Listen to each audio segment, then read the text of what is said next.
work at Zenrich.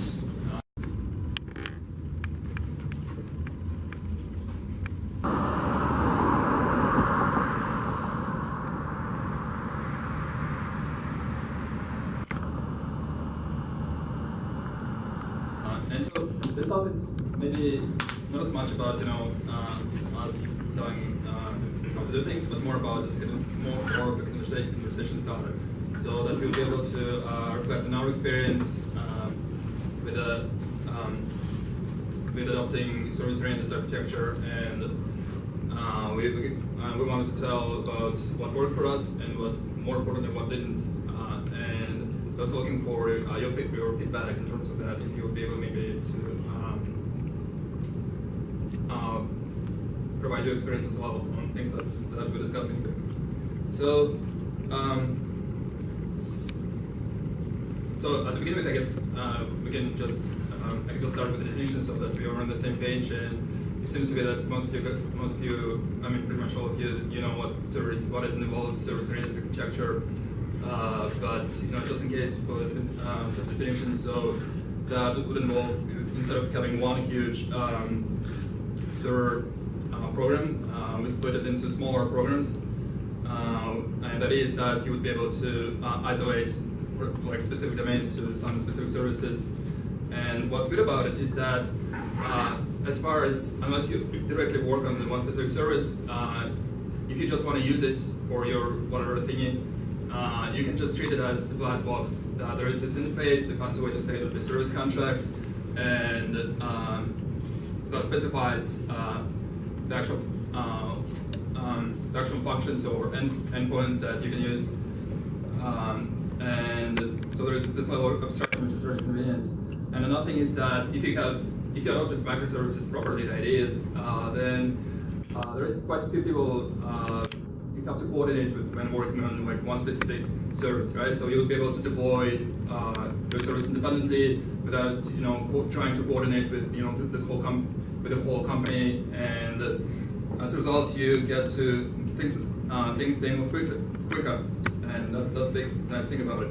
So so it all sounds good, and so the industry started to or adopted to a large degree more recently due to tech giants like Google, Netflix, and like pretty much all the other ones adopting it. But as probably I don't think for one can like reflect on my experience that I saw companies that tried to switch it and it went terribly wrong.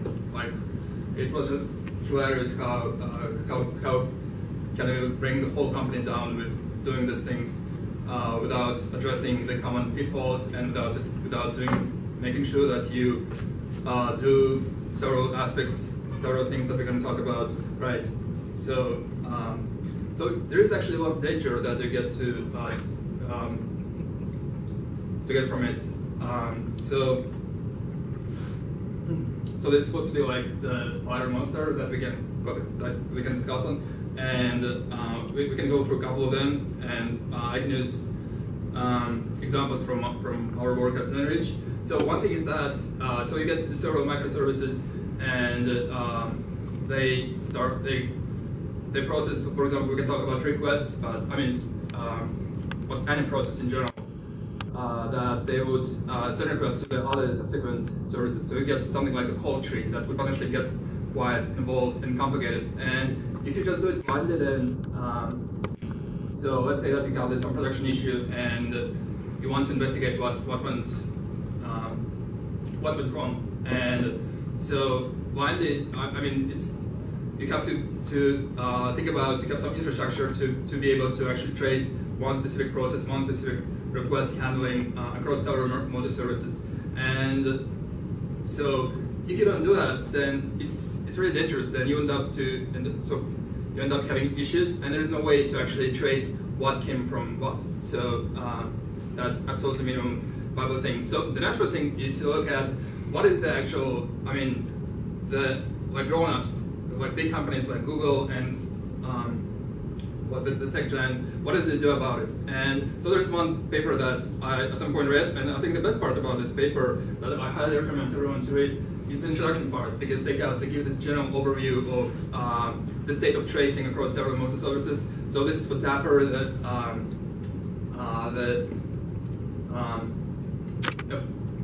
a tool that was developed at Google to trace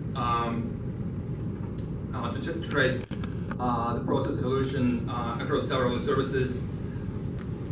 And so one of the illustrations that actually shows what this Dapper thingy enables them to do would be this. So here we have this one request that's kind of like a parent request, and then it makes subsequent calls, and it goes pretty deep down the stack.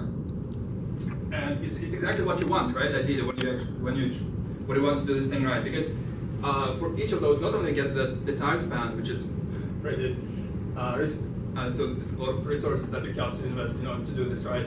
But so for each of those, you get the parent request or process that triggered it, and you also get its unique ID, span ID. So that's the situation, right? You would be able to actually investigate on everything that went there. Well, obviously, unless you're Google, then you have to set up for less, right? Because I mean, it's extremely resource intensive thing to adopt some tooling that would enable you to do that. So we can think about it in terms of the trade-off. That the most basic thing that a lot of people do would be that you get several services, but when you're actually trying to investigate what went on with a specific request or with a specific process, there is this one main log message that actually attempts to, not necessarily one specific message, but just one process within one service that logs everything, including all the requests that is sent to all the subsequent services and the outcome of it. So there is a big advantage of this is that you get logged chiplet. That is, you just have one thing being thoroughly logged, and you can investigate a lot and you can learn a lot from that. So it's possible to follow up on that. But obviously, the obvious disadvantages is that there is no way to actually trace what exactly went on in each specific service. So more in the middle to the range would be that we have some sort of request ID or process ID. That is, each specific task, each specific processing thing is assigned at the initiation this request ID that's then propagated down the services with a header, for example, or something of that equivalent to that. And it's really nice. So what it enables you to do would be to just find all the log messages across several services that are pertinent to one specific process handling. And in most cases, it's more than enough. And the other end would be to do what we saw with Dapper, so that you get everything properly logged, including which process called, which subsequent thing, which each subsequent process, so that you'll be able to restore the whole tree. So even if your engineering resources are not limited, it still potentially could be quite expensive. If you so let's say that you have M services and you count up N requests. So on average, that would mean that each of the you're going to get M times N log messages. That's going to be it's asymptotic. So I mean, it could get pretty bad. Even if you take the whole pretty big engineering resource investment, if you put it aside. So what some people do that adopt it would be they do sampling. That is, they do this not for all the requests, but only for a certain subset of it.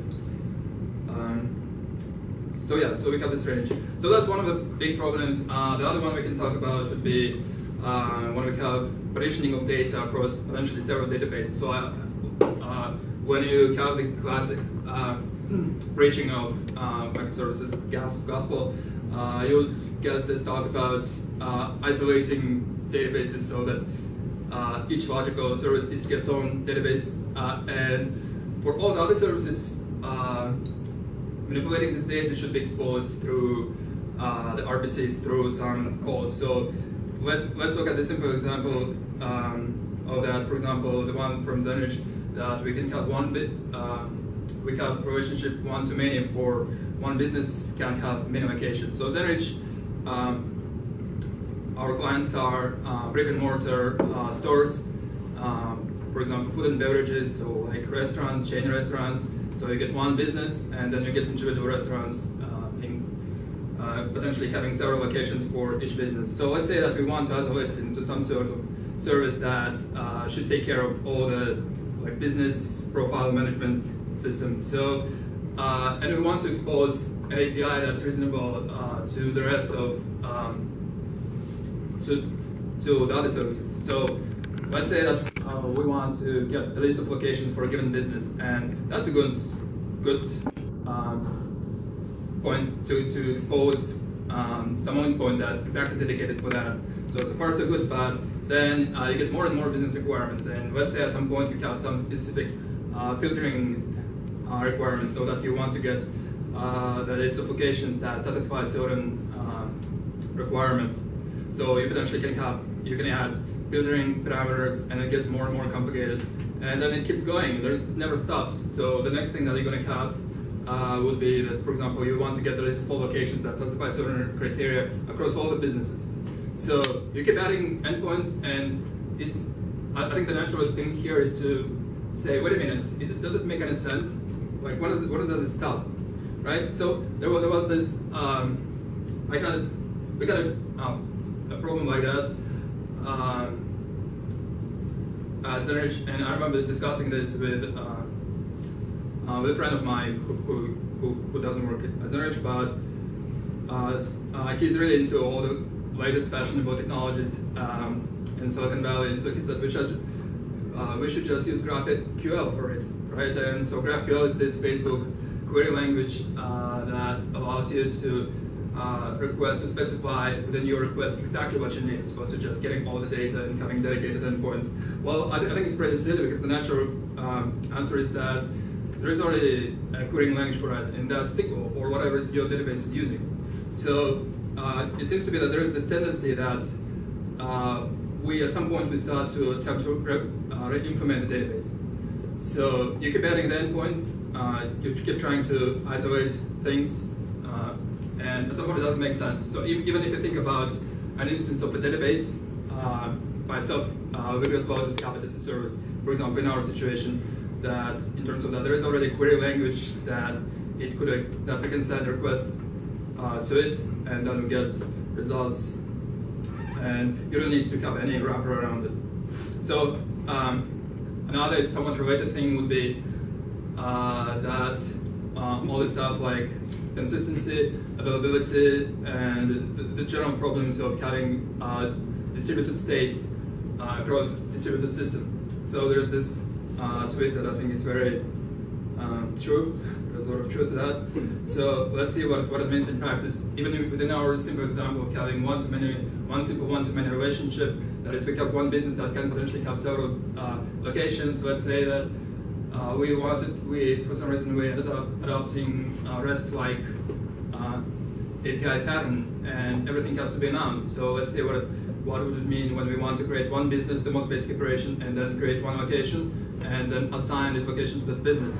So let's say that we have those two endpoints that we have to call in order to do that, and the thing that actually intends to call them, it does the first thing, it creates the business, but then something bad happens, either like network failure, or this process died for some reason, or God knows what. But the thing is, you very easily can end up in a broken state, the one that shouldn't pass database validation or something of that equivalent. And that's the most basic example that's relatively innocuous. You could get so many more things could go wrong. So there's this really absolutely great book that I have recently read, and if there's one thing that you can take out of this talk, maybe just here for pizza, just read this book. It's really absolutely amazing. It's very approachable, very reasonable language, and they talk about they focus. So the author focuses on databases and its intellectual history of the development. And there is a good point that nowadays we tend to take the features that databases provide for granted, since they've always been around. They have this history that comes all the way back from the 70s, and it used to support all kinds of fundamental like social insurance number level of problems where the failure was absolutely not an option, and there is tons of institutional knowledge and expertise that came into it, and it's easy to forget about it. But the thing is that it starts to become relevant if you attempt to have distributed state, because now everything that we took for granted from our database, now it's our problem. So let's look at all the things. There is this classic thing that's called ACID, which is kind of like what makes a good database good, and it's really interesting that it's very confusing acronym in terms of that consistency there is not called what usually consistency is called everywhere else. So let's look at all the typical things that can go wrong on the example of our business to multiple locations relationship. So potentially we can have this thing that we have this effectively one transaction, but only part of it is fulfilled and the other part is not. So what a good database would provide would be a atomicity, that is either the whole transaction is executed or everything is rolled back. The other thing is called consistency, confusingly, where there they meant validation, so that database can go into the invalid state. So for example, if you don't want to have businesses without any locations, then your database is going to take care of it. For example, in practice it would mean like making sure that there is no null values for the keys you want, like specific schema, database schemas, like assuring that foreign key actually refers to a thing that exists, and so on. Another thing is isolation, so what they refer to would be here is it's either race conditions or ordering thingy. So potentially good database, even though it's asynchronous, it assures that there is one definite ordering, and there's tons of hilariously bad things that would happen if you have varying ordering of what transaction was executed after which transaction. And durability, which kind of we really take for granted that if something has, if we got the response that transaction has been executed, it actually has been reflected the state, right? And so all of these things it used within the outside of service-oriented architecture, we used to take for granted as natural features of the good database that we chose. But now, if we do it poorly, if we attempt to split the state across different databases, then it could go really bad. Because the thing is that, again, we should notice and make sure that we don't try to reinvent the bicycle to re-implement the database. And it's not as much as that you're just going to waste your resources, as much as you won't be able to, because there's really tons of engineering and context, and you will just fail. So don't do that. Okay, so let's look. So this talk is supposed to be about Go. So that's the part where it starts being about Go. But these are the things that, within the context within which I wanted to discuss building microservices in Go. Okay, that was. So we have these things that we discussed, the problems tracing processes, having partition distributed data, consistency, something that we didn't discuss specifically, but we'll kind of know what it means, would be versioning. That is when you update the interface for one service, how do you handle this? So another thing is that developers, they somehow have to have some kind of sort of development environment and replicate this whole mess of multiple services within their environment.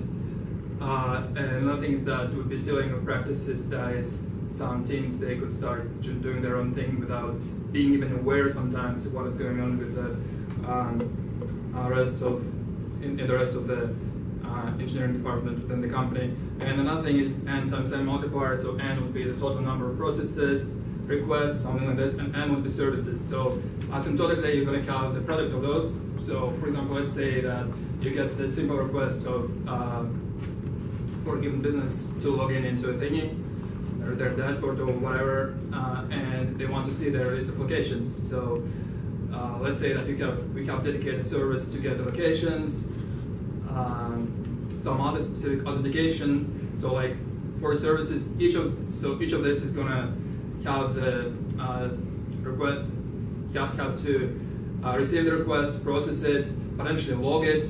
So it gets bad pretty quickly. So yeah, so service-oriented architecture.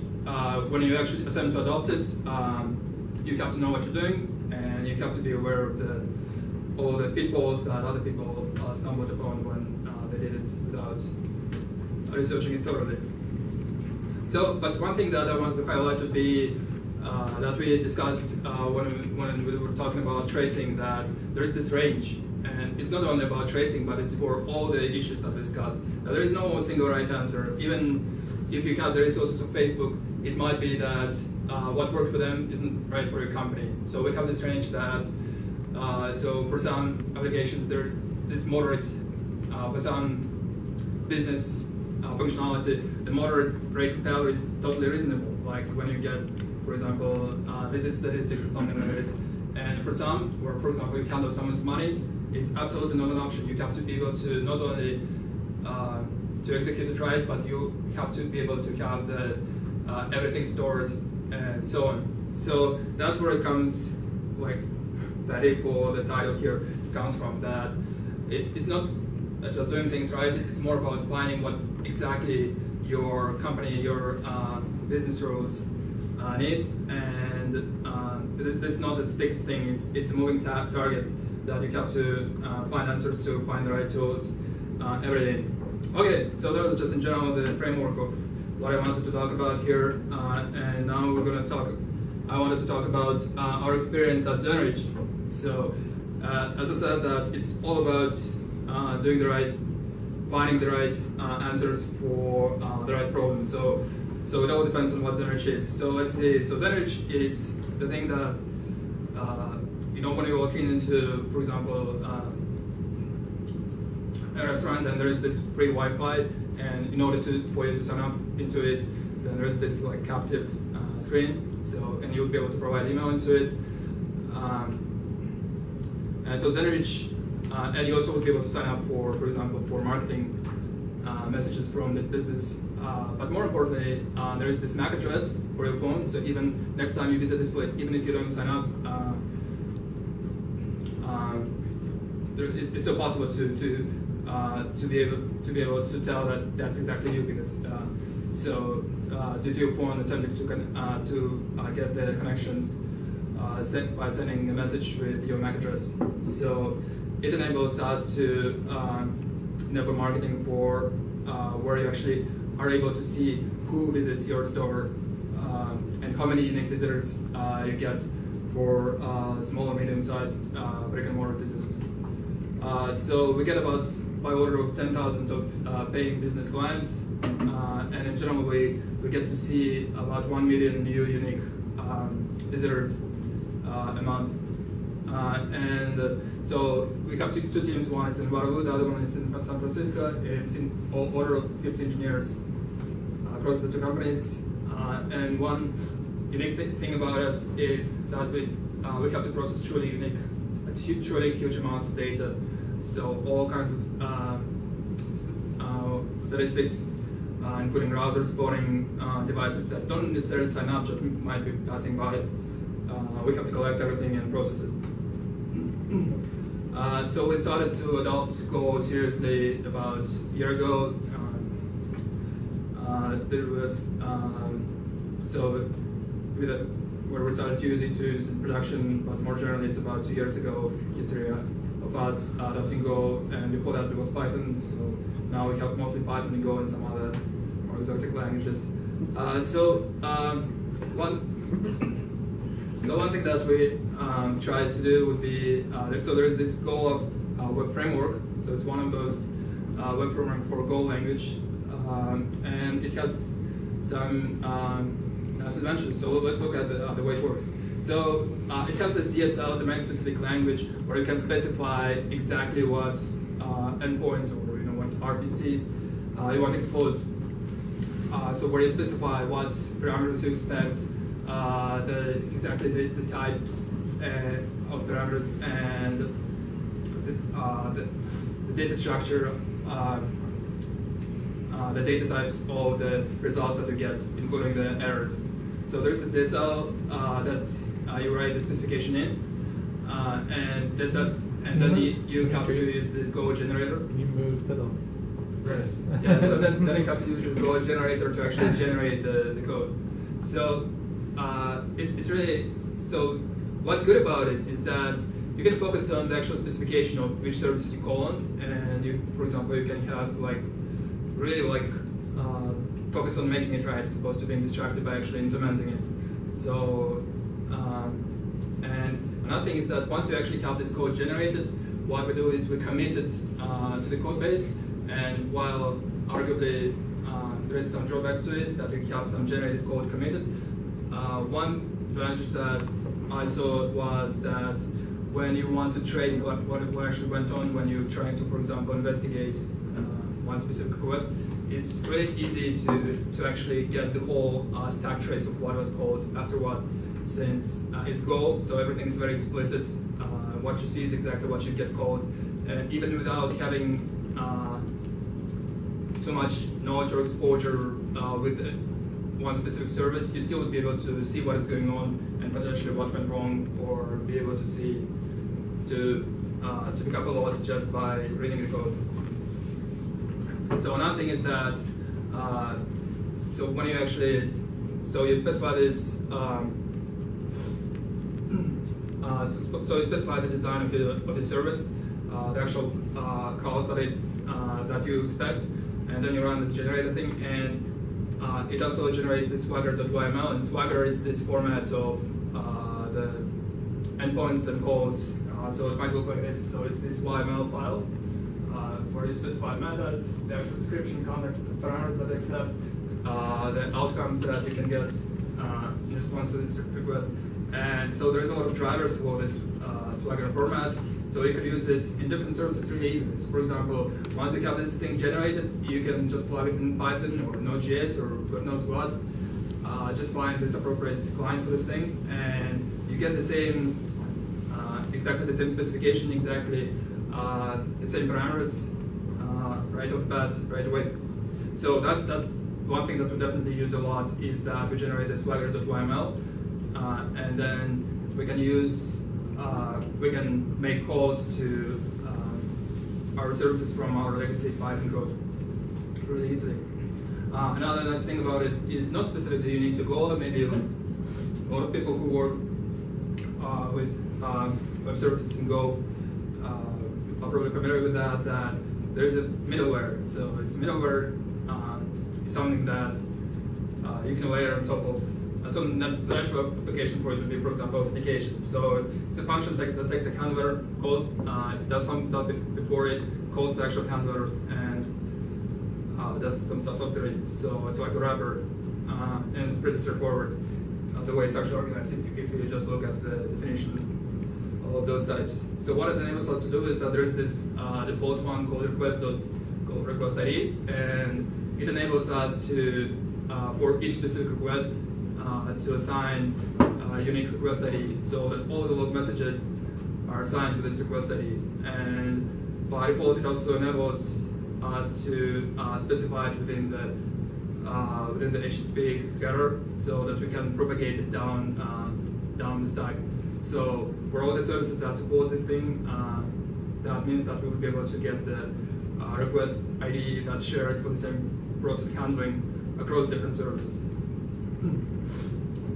And so that's what it looks like in practice. That would be a typical log message. So we use JSON-L, which is JSON lines. So each line would be a separate JSON object. And here you can see the actual request that was called request ID, the source, and so on.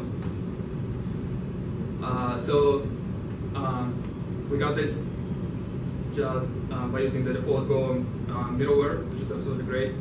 Another thing that Go generator enables us to do is that it generates this CLI tools, command line tools, so that when you develop, or just not necessarily, so you would be able to call the same, to trigger the same actions either locally, or you would be able to send requests to the service that's actually deployed, for example, in production, and send custom requests to it. So instead of having like extra custom HTTP clients like Postman or PAL or curl, if you're really into several events, and having to keep records of synchronizing it with the actual payload and outcome and output that you'd expect.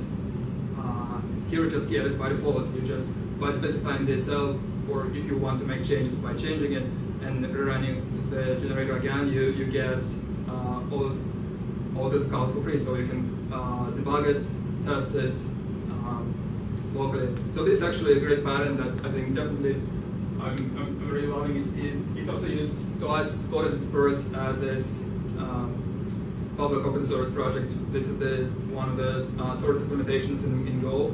So here they have this command directory, and all the tiny operations that are testable, they're just effectively almost all of them are single line, command line tools. So it's really easy to call them one by one and to see what happens where. So this pattern sort of worked great for us. Okay, so let's see what our answer to logging and tracing the processes across multiple services was. So we tried to adopt request ID so that we'll be able to trace requests globally across several services. We also commit generated code, which maybe not always best practice, but one thing that it enables us to do really easily is to actually see the actual code that's being called explicitly. So since it's actual code that's called, there is no level of abstraction that you have to keep in mind on what you see is actually what is actually being executed. So for example, if you're trying to investigate or follow up on working on some obscure service that you haven't had a lot of exposure yet, you'll still be able to understand what is going on. We also use for error handling, we use this package. One of the absolutely invaluable thing that it enables us to do is that it also attaches the stack trace to the errors. So Go, so in Go, errors have values, and it's all great, and it's like philosophically justified, but then when you actually want to see where the error happens and you try to follow up, it gets really bad as you get a trace call. So this package enables us to do that. And you also, once you have it, you can also reproduce it with the CLI tools. For example, if it's an issue with in production, and you see something that you didn't expect, you will be able to, if you have a good idea of what was actually sent, the actual payload that caused this thing, you would be able to reproduce it by just using this one of the CLI tools, pointing at it at the production instance of the service and reproducing it.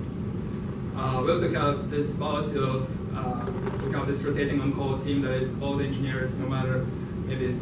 So most of us work on something really specific, like one specific aspect, but the idea is that everyone does their time in what we call excellence team, that is on-call team, that is who, and what's good about it is that everyone gets exposure to all the services across company. So that's the way it looks in practice, that we have this Slack channel, and then we have automatic roll bar notifications for new unique messages in there, and then people from on-call team, they get to respond to it. And the good thing about it is that for Go services, you get to see, in most cases, if you like it, the trace stack call of where the error was raised or returned, and you would be able to look up exactly the code that was evaluated on GitHub right away. So it really streamlines our quality assurance and the response to production issues. For tracing, did you go with the Zipkin tracing library, or did you go with the open tracing implementation for Go? So neither of those. We still not quite actually. We're trying to stick to this request ID, which is it's really simple. It's this Go middleware where it's for unique requests. So it either attempts to look it up from this special header within the HTTP call, or if there isn't one, it just generates this new unique request ID. And then it attempts to propagate all these request IDs all the way down by passing it to the header. Okay, so you don't log all that everywhere to trace the requests across multiple microservices yet, or is that? So the idea here is that for all the services that adopt this pattern, you get the same request ID across different services. Sure. But yeah. So how do you see the log that like succeeded or failed at each level of the microservice? Like say you're fishing a 4, Right. you know it failed because the fourth one failed, but do you see like do you log each thing and then try and aggregate it separately in your log level, or do you try and like Yeah, so we don't actually aggregate it. That would be nice if Okay. we would be able to. But for now, we're still just beginning. This thing is still, even this thing is still quite limited, and ideally we'd like to do more. So yeah, maybe if you have experience with that, I would absolutely love to hear about it. We're trying to choose between the two. Okay. Okay. Yeah, so yeah, that absolutely lovely to hear. So the next thing that we're discussing is this fundamental challenge when it comes to servicing architecture with distributed data. That is, we have to maintain several when we attempt to isolate our data or our state into several databases, and the answer for that is that we don't do that quite at the moment. So we still have this one major database that still most of the services talk to and communicate, and it's so it has happened mostly for just legacy reasons. It just happens, but there's actually a lot of hidden advantages in that, in terms of that. At least you don't have to chase synchronization across too many databases for you. So another one would be a quiz. What is this code going to do? So here what we have is that we have this very simple mock HTTP server, and all it does is just process it just sleeps for an hour, and then we call this request. And the thing is that unlike many other languages that we, at least in people who among the people who write web applications in Go, there is no interruptions, and so even if, for example, in the middle of processing a request, the TCP connection that was based on this HTTP request was closed, unless you explicitly have the thing where you look up the state of it and you act on that, all the Go routines they're going to continue being executed and evaluated, even though they're in a way orphaned. So that's one of the reasons is that there is this strong suggestion that if you use HTTP client in Go to send requests down the stream, you have to specify timeout. Otherwise, it could potentially get really bad. That, for example, if there is a network failure and you get this thing that where TCP connection has the thing that it tends to restore it, but there is no definite message that's closed, then potentially this Go routine it could hang forever, and you get memory leak due to that, due to orphaned Go routines. So that caused. So that thing that we have this orphaned Go routines that potentially might not have the TCP connection on which HTTP request based on still being evaluated, it could potentially lead to bad things. So one thing that we had in a production I recently worked with was where we would have the email sending service, and then we would want to send marketing blasts to several email recipients. So we have this thing that schedules the blast and sends the request to send this specific message to several recipients, and then so it is evaluated, and then, for example, network failure happens, and then you have the connection being broken. So the schedule didn't get acknowledgement, but the actual Go routines, they're still being evaluated, and they actually send emails. So as a result, you could potentially have the schedule pick up this blast again at some point and attempt to resend it again, and you have one recipient receiving duplicate messages, which is something that we very much won't want to have for business reasons. And so there's tons of this whole domain of computer science or distributed systems on how to avoid this. But the simplest hacky way that kind of works for us good enough for practical purposes was that we have the thing is like conduct addressable data structures where before we're trying to do something, we log it in some way. So that, for example, with this message we can have just recipient and the message ID, and then we'll log it. And before sending it, and the next time before sending it, we check whether there's such a message. So it's in a way like gets commits where if it's already there, then you don't do it again. And well, potentially you could name several things that could go wrong with this. It has been working remarkably well, especially if you just add everything with reasonable timeouts.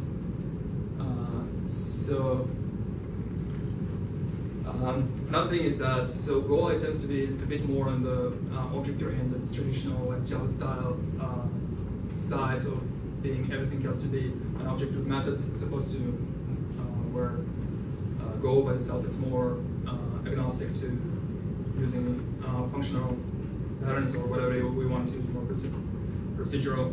So one thing that at some point we noticed us doing, which is, I guess, if you like describe it explicitly, it doesn't make that much sense, but still we were doing this obvious pitfall that we can have this data store, which is this interface where all the operations with it, like data source, data store, are specified with the methods. And then so we have this interface, and then we have those two things being implemented either by mock instance, the one that you use for tests, so that you don't have to actually send actual messages to anything, and by the actual implementation that we want to use that actually interacts with the database.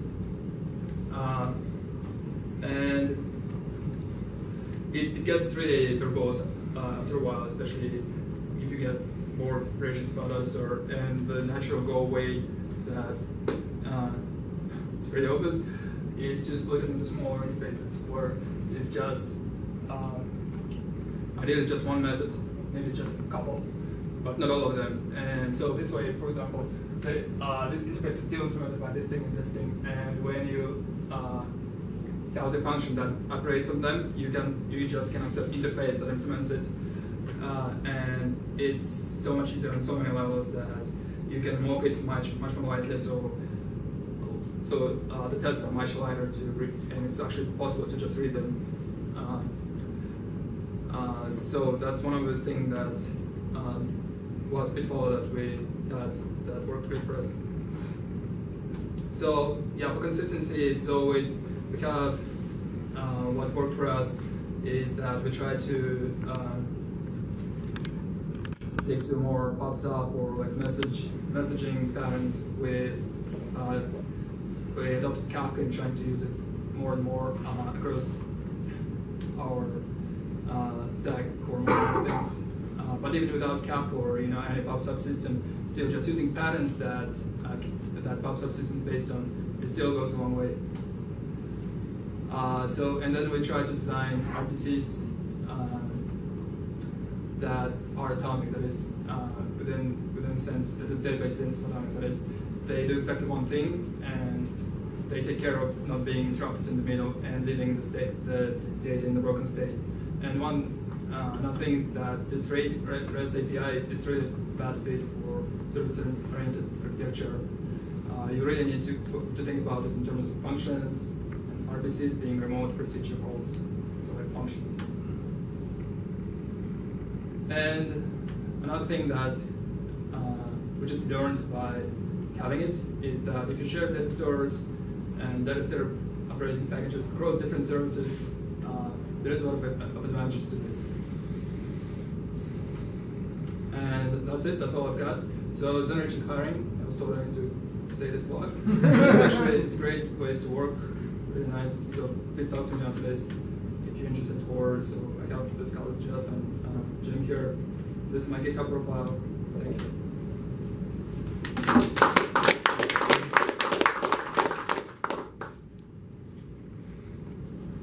I have a question. So you said that GraphQL does not fit the database idea. I was wondering, it's a wide adoption at Facebook and other folks. That means the type of application doesn't fit the database paradigm, or so GraphQL is absolutely, I mean, I haven't had that much experience with it, but it's absolutely a great project. I think it's more that it's querying language, that is, you specify the things that within your request that you want to get, like which data you want to get. And there's already one that has much wider adoption that pretty much every working engineer has exposure to and knows, and it's called SQL. And so that was my only point in terms of that. There's already a querying language. And GraphQL is another alternative querying language. So in terms of what it is, my understanding is that Facebook, due to the nature of their business, they don't do relational data structure. In terms of it's all of this like huge graph, right, of things. So it's more about like creating a query language that's not focused on relational data model, but more on their graph, I guess, data model. So it works great for them, and I guess it's great. I don't know, maybe it's horrible. But my point was that there's already query language that allows you to specify what you want within your request. That has much wider adoption and works in many applications outside of Facebook. So if you Facebook, if you have something that really like heavily graph thing, maybe you should look into it. But if SQL is good enough for you, maybe you should just stick to SQL.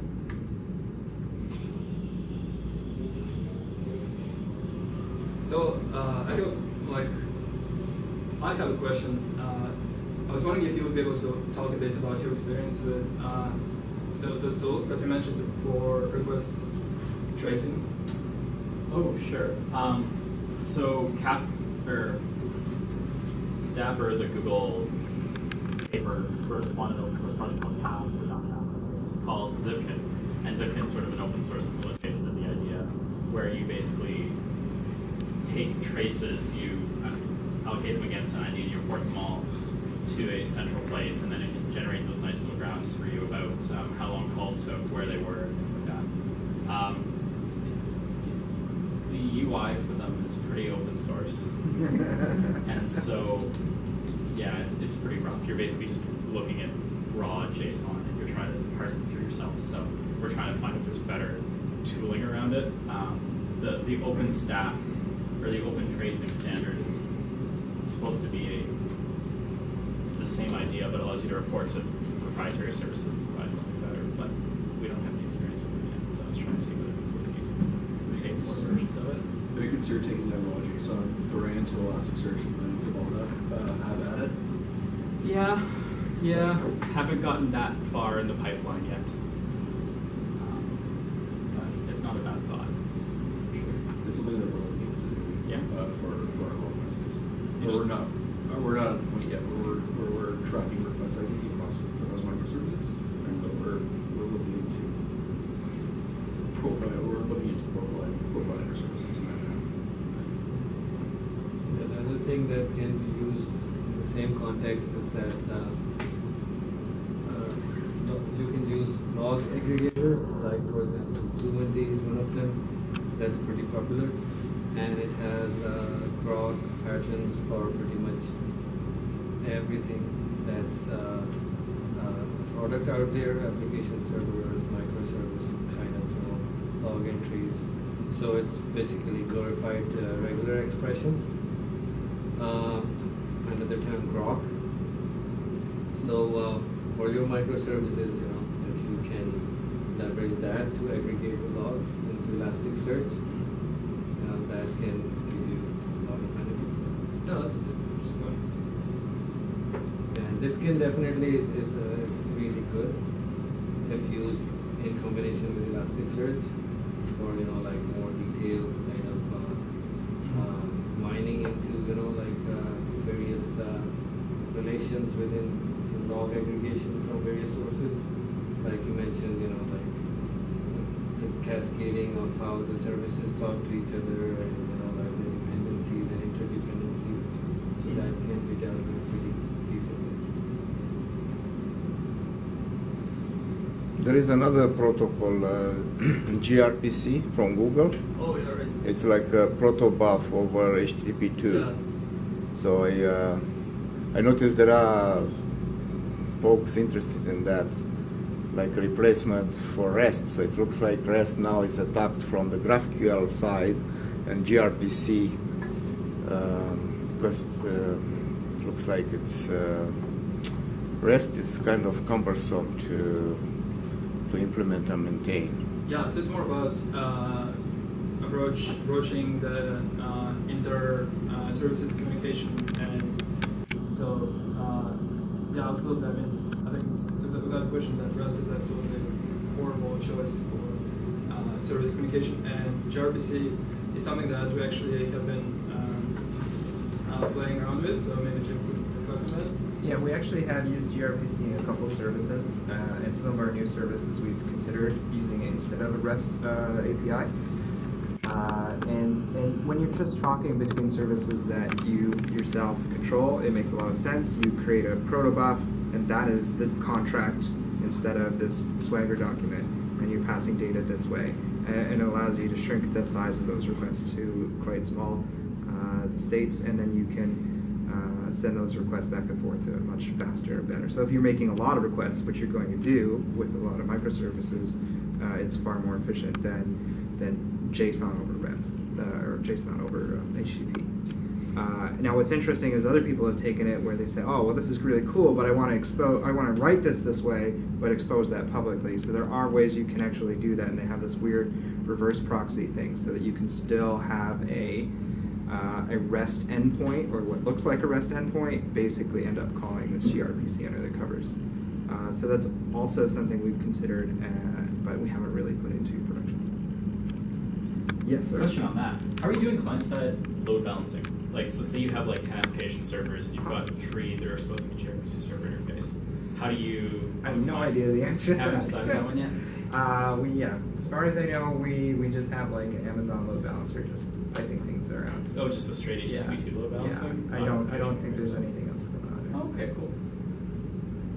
So on that point, one thing is that gRPC and protobuffs in general. One thing is that they don't only just plain text, right? So this one colon press. So it's harder to debug it. Yeah. So that if you just have this plain text service, you can just try it yourself. And that's where this thing when we have one-liner CLI tools, just really basic Unix style things really works great, especially if they just generate by something like Go automatically, so that you would be able to still have it protobuffed all the way down, and still be able to just run it really easily locally and debug and investigate.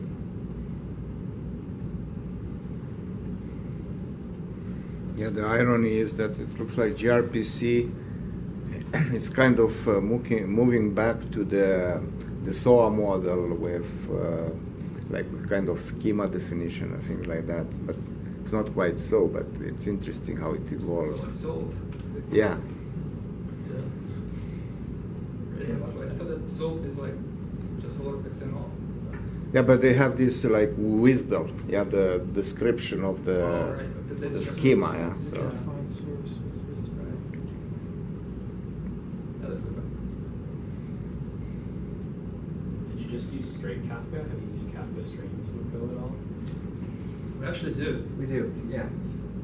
Do you like it? Does it work well? Would you been using it?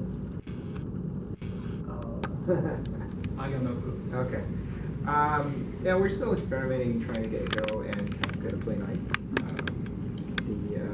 We've come quite a ways. Some of our guys have built some internal tools to help with that, because yeah, it has been painful. The original people who introduced Kafka for us, they've written everything in Scala, which most of us don't understand. So we would much prefer to see things in Go, because it makes more sense that more people have the ability to look at it and at least understand what's going on. Are you using the Shopify library? I think Shopify. Sora. Yeah, we are. Yeah, we're using Shopify. So you said it was painful. What was your biggest pain? Well, okay. So personally, I didn't have to deal with this, but guys around me have had trouble. So I think just reasoning about what's happening it's the hardest part because things are a little bit different. Yeah.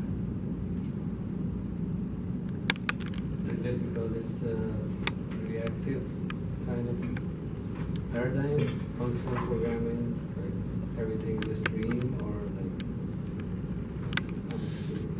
just to reason about it as well? Right. So it takes some time to understand what is happening with Kafka because it's not the traditional database model. It's still just a little, well, it's a stream of updates effectively. Right? Yeah. So understanding what's happening there is one thing, and then trying to understand, okay, what state is my program in? We're so focused on this imperative way of doing things, this functional way of doing it and operating on a stream, and this infinite amount of data is a little bit different. It's a mind shift. Yeah. Okay. Yeah, I noticed the use of the term SOA and also microservices. So you don't hear those terms being used, at the same time. Either, the mindset is SOA-like, which is a little bit of an old paradigm now, like ESB, service-oriented architecture, like that is being shifted towards microservices, which is not necessarily SOA in that respect. So I wanted to maybe understand a little bit your context behind. Yeah, absolutely. So, I don't know much about the terminology. My understanding was that service-oriented architecture is indeed just the same thing, just the term that was accepted more by the enterprise side, the culture, and the microservices is the more hype, Silicon Valley, startup-y one, and then microservice, the micro part is definitely, I don't think it's ready in terms of that. As we talked, that when you have the concern being split too much, it's really hard to merge them back, right? So, and micro being 10 to the minus 6 is not quite the nice thing to cut. So my understanding is that it's the same thing, but maybe you could correct me. No, I just wanted to understand the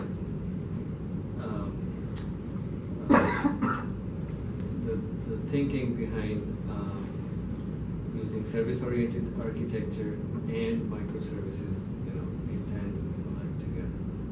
Because microservices are endpoints. Service-oriented architecture has the core component, which is called a bus, enterprise service bus. And services are like points into the bus, and within the bus there's a lot that's happening. So it's a completely different kind of enterprise model. Whereas with microservices you have endpoints, and then you have a completely different way of working with them in terms of dealing with failures, resilience. So there is no concept of an ESB as such, and there is no orchestration within the group. So if that makes sense. Yeah, that's an interesting point. So yeah, it's more about terminology, so it's just what you refer to. So I definitely, like most of the people I tend to talk to, they use these things as synonyms, but that's an interesting point that you brought up, that there's this fundamental difference in one of the ways people perceive this term. But from industry trend, it looks like microservices are winning. Yeah, I mean, a big company like Netflix, yeah, well known, they adopted microservices architecture for big projects and large scale. And I guess the advantage is dealing with failures. Yeah, I'm not familiar how the service bus, in a big application. My understanding is that service bus is just like a WhatsApp, right? Messaging thing. It's the same thing. It's one of the patterns used. There are many patterns, but Yeah, so by the way, there is this amazing talks on YouTube from Netflix people and services, and there's especially one great one. It's like about, it's in the same genre as I thought this one to be, in terms of that they just reflect on what worked and what didn't with their for them. So a lot of very concrete things, specific things that are very pertinent to what we talked about today. But one important thing is that they're not comparable to at least the companies like Zenrich in terms of that it's a completely different scale, right? So, and one important point that I wanted to convey today was that it really depends on the specific, on the state business is at. I mean, how big the engineering team is, how much there is coordination concern that you have to take care of. As part of the strategy to deal with that. I wonder if you guys have come along with the same approach and how you're dealing with the complexity of microservice architecture. That is definitely a problem we're That is, facing. yeah. We have not solved that Yeah, we problem. didn't realize how bad it was until we had co-ops that started last week, and like, okay, here's how you set up the environment. It's actually more complicated than I thought. So I was just going to mention to Dimitri's point, when you're starting out, you might have this monolithic application. How do you build it and execute it? Make, build, right? And that's it. But now you've got all these different things. So the pressure on our DevOps team or your operations team is really increased. And then now we're facing this issue where all these services are interdependent, which should clue you in that there's definitely a dark side to microservices, because now we can see, one goes down and all of a sudden the whole board lights up because everything doesn't work anymore. Yeah. Right? So there's now multiple points of failure. I don't understand how we won anything at that point, but that's the kind of thing we just have to figure out how to deal with. Sorry, I don't have any answers to your questions though. So to follow up on Jim's point, yeah, we absolutely failed. We're at the point where, like, maybe you should reflect on that, how the synchronization works for you guys so far. But one thing that was working great for us is that we can run local services and connect them to the DNS or whatever it is, so that it would think that it would communicate to actual services within our development environment. So in practice, it works is that we have this VPN where we can talk to the other services within this development environment without notifications, really nice. And you can spin up your local service running locally and point it at all the services within this environment. And that's a quick way to spin it up. So, like a continuation of that, so I have a few questions regarding. So, from the talk, it seems like you guys haven't yet looked into resilience. Like you just mentioned that one service goes down, it has a cascading effect, although you have some timeouts. So, well, we've definitely been looking at it. We have multiple instances of things, and we have this, the way that things are deployed, the next service has to be up, functional, and everything before the old one goes down, and that's the way the load balancer would act. So we've got at least the basics of that there. However, I've absolutely seen where something can just fail, and we do see the effects of that pretty quickly. But usually, because we have multiple instances, that's not the case.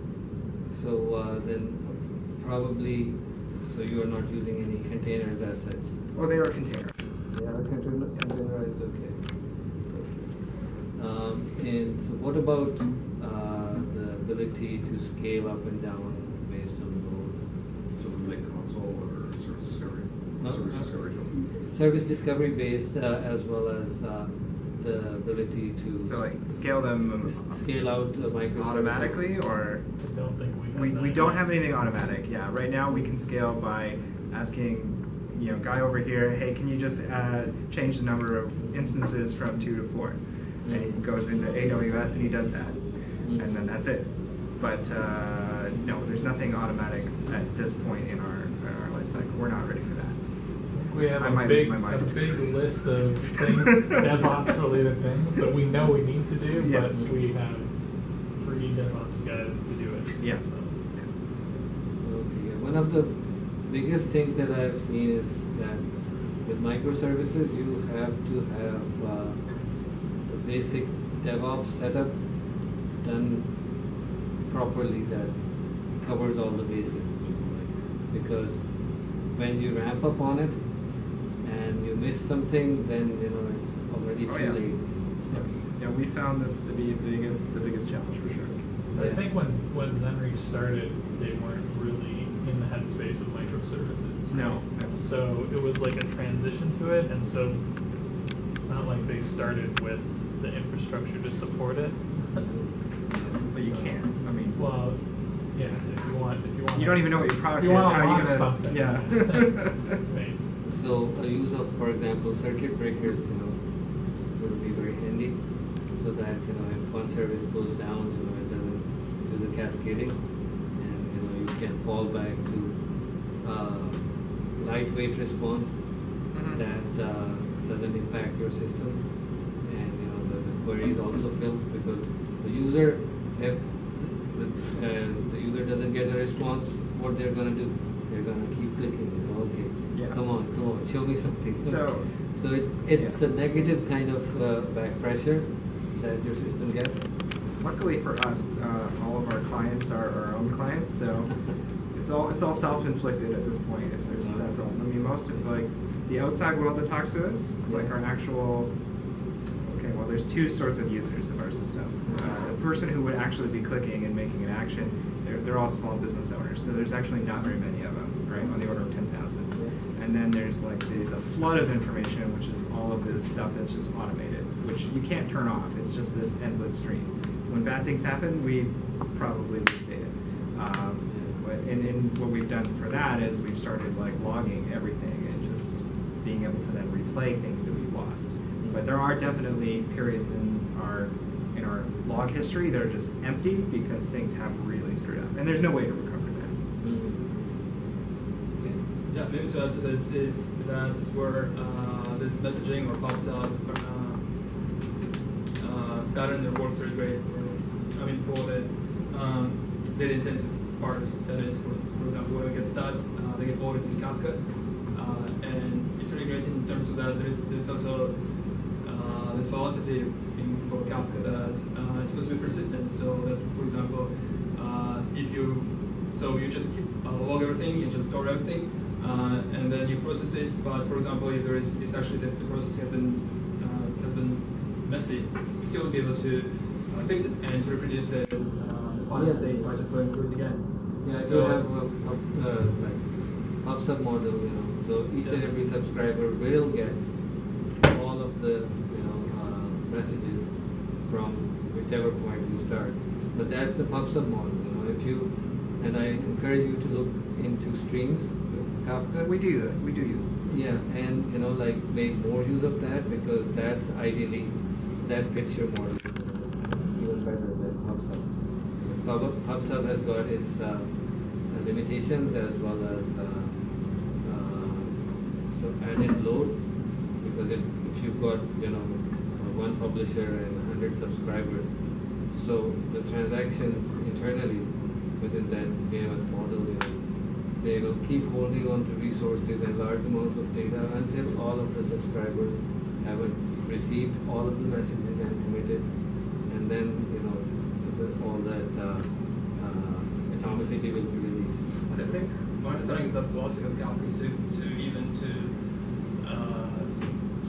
persist even the processed messages, and that's its beauty in terms of that. It's just storage, right? And storage is really compared to the chip, right? Even for insane amounts of data. But the thing is that you still would be able to always look back into what is going on. So you have this, if you treat it really the way this is intended to be, this really for Kafka to be immutable, that it's once it's there, it's just going to be there even if the consumers went crazy. You still would be able to go back and see what happened at which point. Yeah, that's true. And yeah, it's totally, I think it's very good point that DevOps is absolutely critical here. And that's kind of point of here is that it's the infrastructure, the inter-process communications is absolutely critical here for success. And another thing is that there is no one answer. If you just do Netflix, you still can fail for your specific business. Absolutely.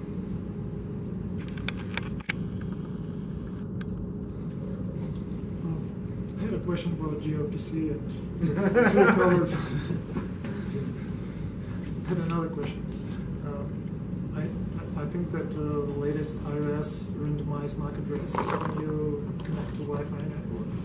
So does it affect your ability to collect information about clients or Yes. match clients? What do you want to do? You have the about right it? person in the room for this. Yeah, so looking at our data, it's actually a smaller percentage of users than you would expect. So it doesn't really negatively impact us that much yet. So basically they're randomized while they're doing these Wi-Fi probe requests. But if they were to actually log into the Wi-Fi, then we'll have the real MAC address, right, at that point. So we can track their session while they're on Wi-Fi at least. So it's not like we can't track them at all. It's just that we wouldn't be able to track them if they didn't log in. So you're able to track the customers who registered, who used your service once, and who used this free Wi-Fi once, but not the customers who just came to the store once and then they return back tomorrow, or they have iPhone, they won't be tracked. Right. So if someone never uses our service, all we see is like, hey, we've seen this MAC address at these various locations Is it the at same these MAC? times. Is it the same MAC address? Well, I'm saying for a Oh, normal okay. device, right? Yeah. So if they've never actually logged into a portal, that information is fairly useless to us. We just see this MAC address showed up here and here and here. It's once they log in, and then we can tie a MAC address to their contact information, right? That's where it becomes powerful, because then anywhere that person shows up, now we have this sort of history of their behavior, and we have a way to contact them so we can market to them in various ways, right? So if someone's not logging into the network ever, then they don't really matter to us. So if an iPhone user with randomized MAC addresses logs in, we can tie their real MAC to their contact information. Now, if they go somewhere else and they don't log in there, then yeah, we're going to see a randomized MAC and we can't tie that back. But Still better than nothing. still better than nothing. Yeah. Are you guys able to like send advertisements to along with the user's phone as they're in the environment in which they're shopping or in the businesses? Technically, To their yes. phone? You mean like an SMS?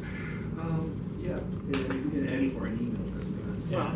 I mean, if it's email, then they've given us their actual email address. I mean, in theory, yes, where our system is not always super fast.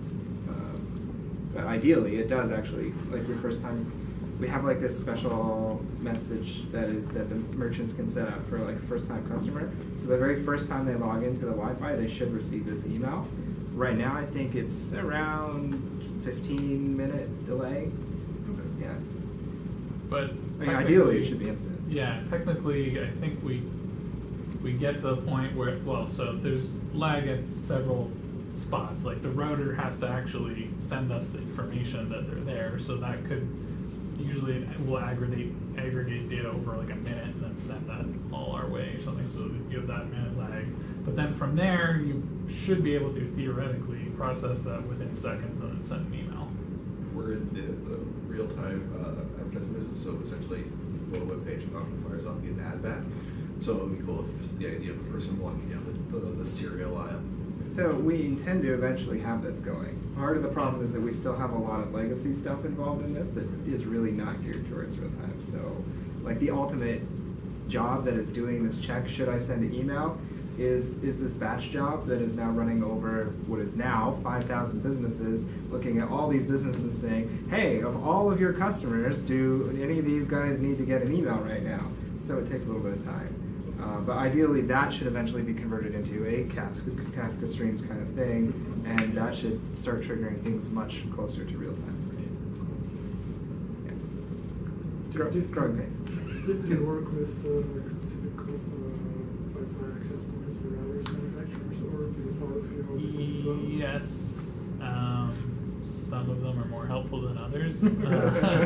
But yeah, technically, like, so a typical small business, we just will ship them a router, right? But if they have existing infrastructure, then we will try try, like, if we have support that brand of router or whatever, then we can integrate with them. So we have a list of integrations we work with, and obviously if a huge business comes knocking and we don't support that, then we will work on supporting that, which we have done in the past. But So if you ship them the router, do you manage this router as well, or like you support the? So the ones we do now are cloud managed. The other ones were kind of a little more, like we had custom firmware and stuff like that, so it would report back to us and stuff like that. You know, a customer may complain, let's say, about slow connection speed or some other not related to Right. Advertising. Yeah. Business like issues not related to ads at all, right? So you do support those kind of things to network. I don't think we've really run into that. So we don't see it so much anymore because our AMs have all been sort of empowered to take care of most of those issues. So like we have a much larger set of sales and account management team compared to engineers, so they'll take care of it first. If they have an idea of how to solve that problem, or they'll look through, a set of steps and try to fix that first before it comes to engineering. That's why we don't see this anymore. Yeah, I don't think we've ever really got performance issues No. based on like the router, unless it's like literally our fault, like the portal is taking too long to load or something, Yeah. right? Can be time for Yeah. more questions perhaps, but one thing just before people start filing out is there's obviously a lot of very knowledgeable people here, and we have nobody lined up for October and November yet. I think we'll probably take December off just because it's busy with Christmas stuff or holiday stuff. But yeah, anybody interested in October and or November? We're going to be at ZenReach We're gonna be at next month, ZenReach. and then back here in November again. Would enough people be interested in the Kafka stuff that we have done relating to Go? I can see yes. Okay, I'll see if I can round up people more knowledgeable than myself, and if not, maybe I'll try to put something together based on what they'll tell me. So for October? I will attempt to get something ready for October. I'll let you know. Cool. I'm gonna talk at some point, but I don't know if I can put together like a whole like hour-long presentation. It's something about Bluetooth Low Energy with Go, which is entirely different. Yeah, I bought a sensor. I bought a Raspberry Pi, so. That'll be useful to us. Yeah. Yeah. Anybody else have anything interesting that they are interested in talking about? I think we have. I mean, we have October and November kind of. But if anybody has any ideas, wants to speak in November, that would be great. Otherwise, I'll slot myself in. Cool. Can you post your slide or something? So I can post it. Yeah, Great. Thank you very much. That's awesome.